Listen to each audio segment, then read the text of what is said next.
And I imagine I have already heard of Einstein's relativity theory, and you may imagine it's a really complicated, abstract thing with no real-life application. But it is really more practical than it seems to be. And did you know that the really common and basic element of everyone's day-to-day life would not exist without it? If you're wondering what it is, I'll tell you. It's a GPS. My name is Rodrigo, and today I represent you the importance, the real necessity of scientific research, a crucial area of human development that must not be neglected.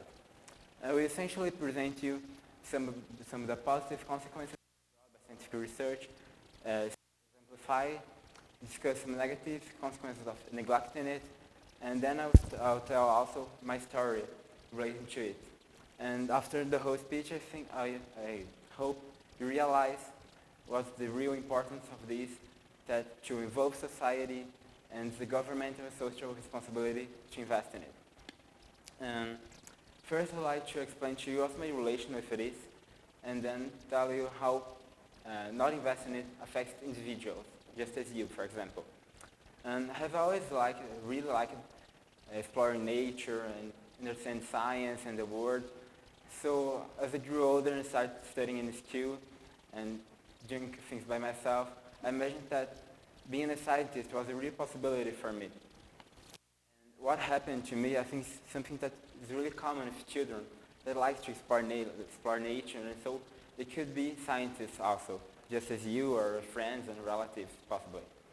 However, things are not so easy because many times government, for example, doesn't invest in scientific research. And, for example, this promotes devaluation of the scientific research in the society. People think it's not important. And this will generally take away the motivation and inspiration that people need to keep their dreams and become scientists. For example, in Brazil, recently there has been some regresses on this topic. For example, cutting the research scholarships and the low wages scientists receive. And this generally also makes people don't want to be scientists. And so there are less science and obviously less scientific research. But this is really important for society, basically because this is what promotes and develops the whole society technology for the country. So if you don't develop a new technology by yourself, if you don't develop new ways of thinking things, understand the world, this is also going to, again, evaluate scientific research and go into the cycle as you can see in the image. And so to summarize, what I mean is that everyone could be a scientist. It's really something that children think about. But if there is no commitment to invest in scientific research, it's going to be a problem, as you can see here. And next, I'd like to explain to you some of the positive consequences properly of science and research. If you don't invest on your hand, not only your personal dreams of the individuals will be hurt, but also the country as a whole. For example, with technology, with and other things it may promote. And however, on the other hand, if you invest in science, you may bring a lot of different positive consequences. As you can see here, some of them.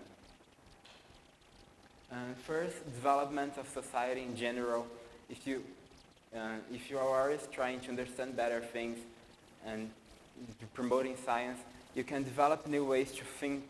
You can develop new ways, for example, to treat people with medicine. You can develop new ways to transport things, and you can develop new ways to preserve the environment, and so on. So this brings to more opportunities of how to do things and innovation to do it in different ways. Also, it can spread, it can promote knowledge, it can open the way we think about things and understand new things.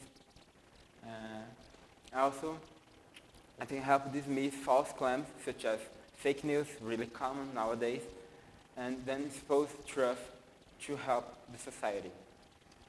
Finally, as I have already told you a bit, technology, if you invest in scientific research, people will to investigate new ways and new products, and they can create these things through this. And this obviously helps the industrialization process in a positive way.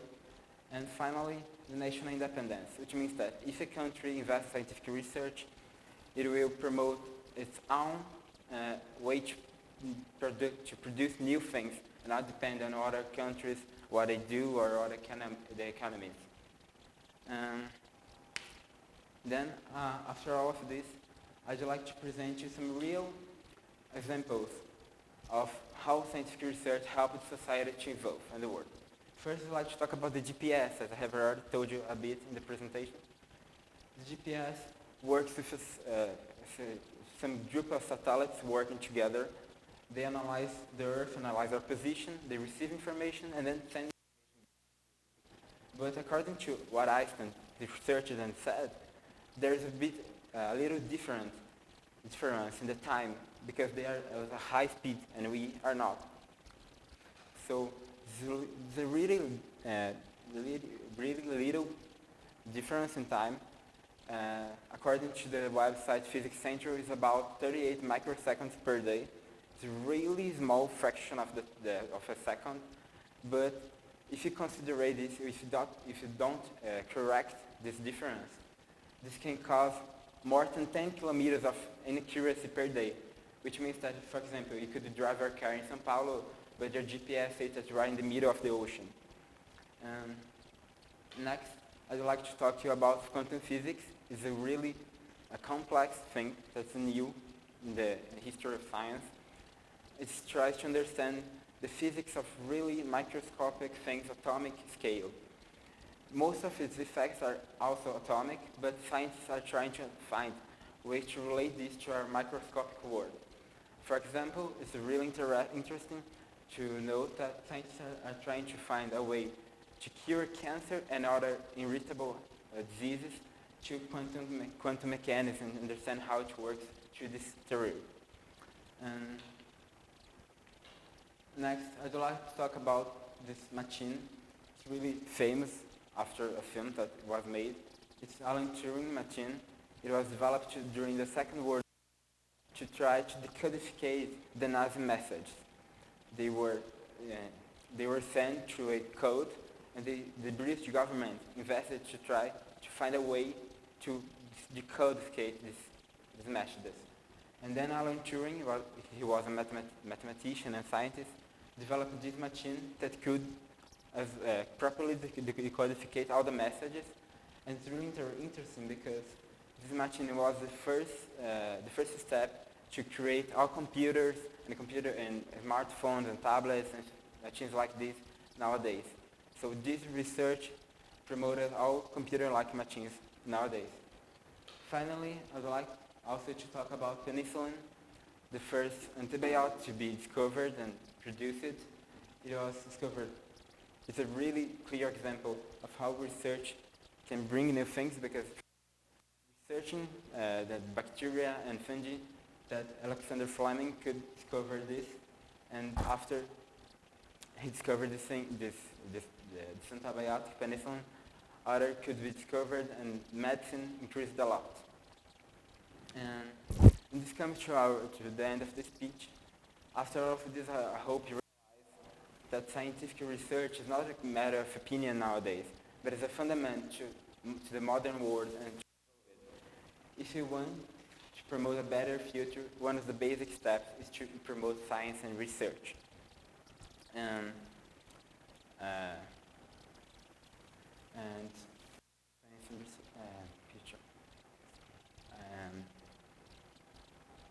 Then I showed you that if you invest in scientific research, many individuals will also want to be this in the future, and then you can promote the technology of the country, you can feed truth and try to dismiss fake news, and many other positive consequences to our nowadays society. And then